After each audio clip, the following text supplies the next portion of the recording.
नमस्कार मित्रांनो, आपले JK स्टोरी टेलर या यूट्यूब चॅनलमध्ये तुमचं स्वागत आहे. तर मी आज पुन्हा एकदा घेऊन आलोय अंगाचा थरकाप उडवणारा अनुभव. हा अनुभव आपल्या चॅनलच्या एका सबस्क्रायबरने पाठवला असून त्यांनी त्यांचं नाव गुपित ठेवण्याची विनंती केली आहे. तर चला मग जास्त वेळ न दवडता आजच्या या थरारक आणि सत्य अशा अनुभवाला सुरुवात करूया. ही गोष्ट फारच जुनी आहे, इतकी जुनी की त्या काळात गावात वीजही नव्हती, रस्त्यावर दिवे नव्हते आणि प्रवास म्हटला की बैलगाडी हाच एकमेव पर्याय. ही कथा मला माझ्या आजोबांनी सांगितली होती. त्यांच्या डोळ्यात त्या आठवणींची सावली अजूनही दाटून येत होती. आमचं गाव डोंगराच्या कुशीत वसलेलं, सभोवताली हिरवीगार शेतं, पलीकडे ओढा आणि दूरवर काळपट टेकड्या. दिवसा सगळं निसर्गरम्य दिसायचं, पण रात्र झाली की त्याच परिसराचं रूपांतर व्हायचं काहीतरी अनामिक, गूढ आणि भयावह. त्या काळात माझे बाबा लहान होते. एकदा अचानकच त्यांना प्रचंड ताप आला. अंग तापेने फणफणत होतं, डोळे अर्धवट मिटलेले, ओठ एकदम कोरडे आणि श्वास जड. त्या काळी गावात वैद्य नव्हता. जवळचं शहर हे 5-6 कोस दूर. तिथेच एक प्रसिद्ध वैद्य राहत असत. गावातल्या सगळ्यांना त्यांच्यावर विश्वास. रात्रीची वेळ होती, साधारण 9 वाजले असतील. त्या काळी 9 वाजता संपूर्ण गाव निद्रेच्या आहारी जायचं. घराघरात दिवे विझलेले, केवळ एखाद्या घरात काजव्यांसारखा मिणमिणता कंदिलाचा प्रकाश. आजोबांनी क्षणाचाही विलंब न करता लगोलग बैलगाडी झोपली. आमचे 2 पांढरे बैल श्याम आणि नंदू गंभीरपणे उभे होते. त्यांच्या गळ्यातील घंटा मंद आवाजात वाजत होत्या. आजोबांनी गाडीत गवत अंथरलं, त्यावर बाबांना झोपवलं. बाबा म्हणजे त्यावेळी लहानगा मुलगा. बाबांना थंडी वाजत होती आणि म्हणूनच ते अंगावर घोंगडी घेऊन बसले होते.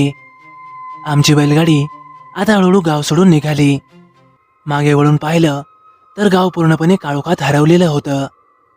पुढे फक्त अरुंद मातीचा रस्ता, दोन्ही बाजूंना शेती, कधी भाताचं शेत तर कधी उसाची जंगलेली काडी.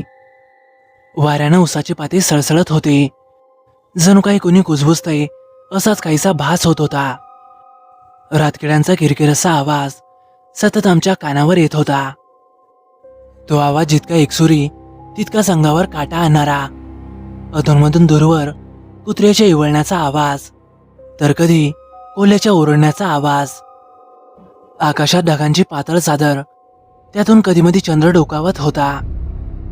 बैलगाडीच्या चाकांचा चरचर असा आवाज त्या शांततेत ठळकपणे ऐकू येत होता. गाडी हलके हलके डुलत होती आणि बाबा घोंगडीखाली थरथरत होते.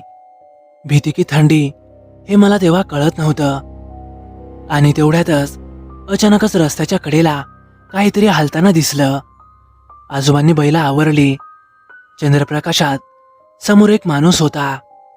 वयाने खूप म्हातारा, अंगावर जुनी आणि फाटकी धोतर कुर्ता, खांद्यावर झिजलेली चादर, चेहऱ्यावर सुरकुत्या आणि डोळ्यात एक विचित्र चमक. तो पुढे येत म्हणाला, "अरे बापू, जरा पुढच्या वळणापर्यंत सोडतो का? लय पाय दुखताय राव." आजोबा एकदम साधे, दयाळू.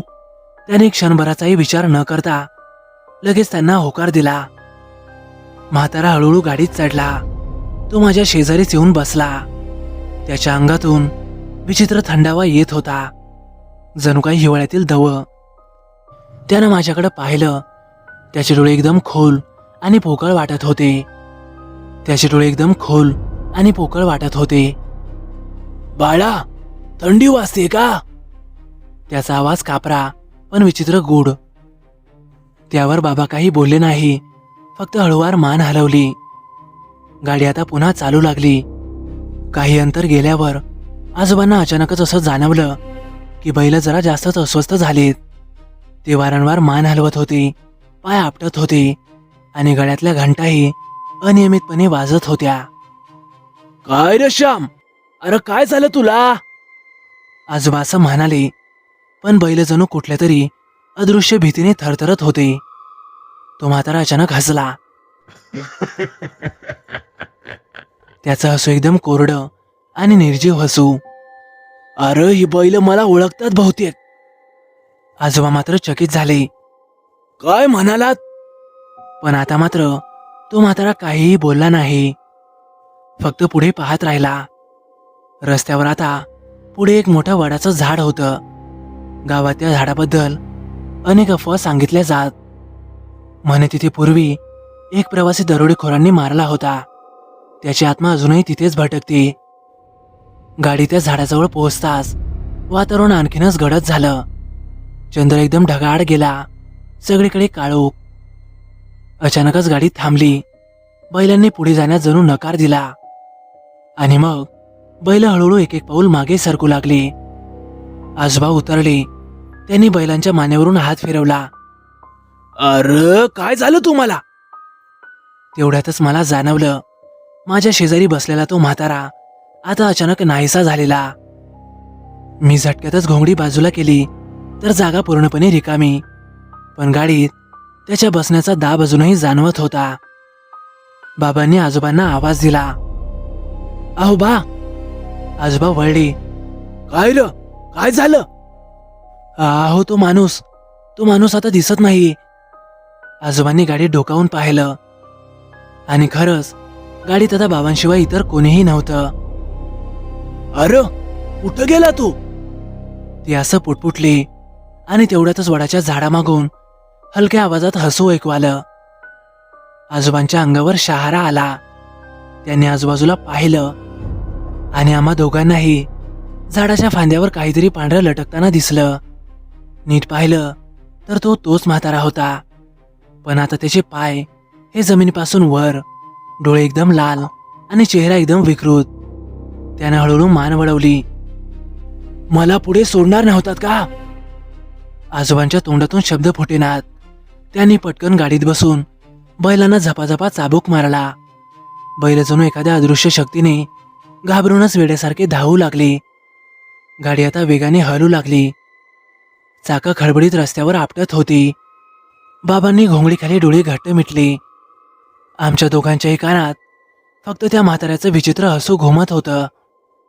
काही वेळानंतर गाडी गावाच्या सीमेबाहेर आली. पुढे शहराचे मंद दिवे दिसू लागले. वातावरणही थोडं हलकं झालं. आजोबांनी मागे वळून पाहिलं तर मागे आता कोणीही नव्हतं, पण गाडीत मात्र एक विचित्र गारवा पसरलेला होता. शहरात पोहोचल्यावर त्यांनी बाबांना वैद्याकडे नेलं. उपचार झाले आणि बाबा हळूहळू बरे झाले. पण आजोबा आणि बाबांनी मात्र ती घटना कधीही विसरली नाही. आजोबा नेहमी म्हणायचे, त्या रात्री जर आम्ही घाबरून थांबलो असतो तर कदाचित काहीतरी अनर्थ झाला असता.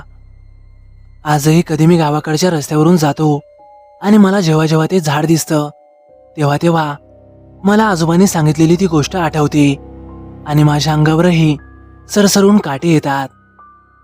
बाबा म्हणतात, काही सावल्या भूतकाळातून चालत आलेल्या असतात आणि कधी कधी त्या आपल्या शेजारीही येऊन बसतात. तर मित्रांनो, कसा वाटला तुम्हाला अनुभव? आवडल्यास नक्की लाईक करा, कमेंट करायला विसरू नका. आणि हो, आपल्या चॅनलला आतापर्यंत सबस्क्राईब केलं नसेल तर नक्की सबस्क्राईब करा आणि बाजूला येणाऱ्या बेल आयकॉनलाही नक्की दाबा. तुमच्याकडे असेच काही थरारक आणि सत्य अनुभव असतील तर ते तुम्ही मला कमेंट करून किंवा मग आपल्या gkstoryteller01@gmail.com या ईमेलवर पाठवू शकता. तर चला मग भेटूया उद्या एका नवीन आणि सत्यथरारक अनुभवासह. धन्यवाद.